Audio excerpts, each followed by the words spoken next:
Türkmenistandaky adalatçylyk we işten kowulanlygy barada açyk çykyş eden soň 9 ýyl möhletli tutsaglygy hökm edilen Lukman Hursanaý Ismatullaýewa boşadyldy. Azatlyk radiosynyň habarçysynyň we çeşmeleriniň maglumatlaryna görä Ismatullaýewa bir taraplyk güne münasibetli geçirilen günä geçişiň çäginde dekabr aýynda boşadylypdyr.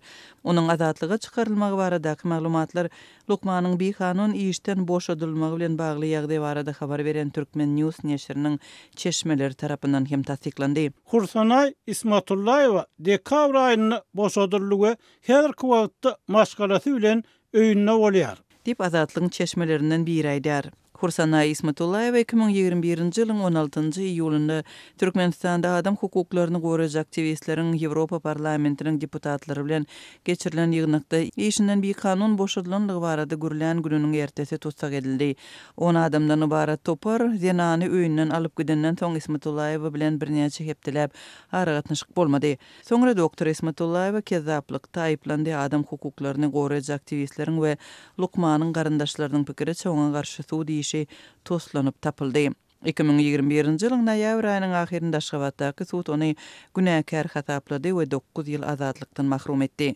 2020-nji ýylyň gözünde Hursanaý Ismatullaýewa Türkmen News neşrine 2017-nji ýylda nätaklara gerekse tölegli synaglary we operasiýalary bellemekden ýüz öwrenligi, şeýle-de köpçülikliň çärelere gatnaşmak islemeýänligi sebäpli perinatal merkezden işten kowulanlygyny görüň berdi. Onuň işten çykarylmagyna bejergüç Sankt-Peterburg şäherine gitmegi bahana bolupdyr. Ondan soň Lukman birnäçe ýyllap işine gaýdyp bilmändir we beýleki hasahanalarda iş tapyp bilmändir. 2020-nji ýylyň ahyrynda ol Berdi Muhammedowyň adyna video görnüşli ýüzlenmesi bilen çykyş etdi.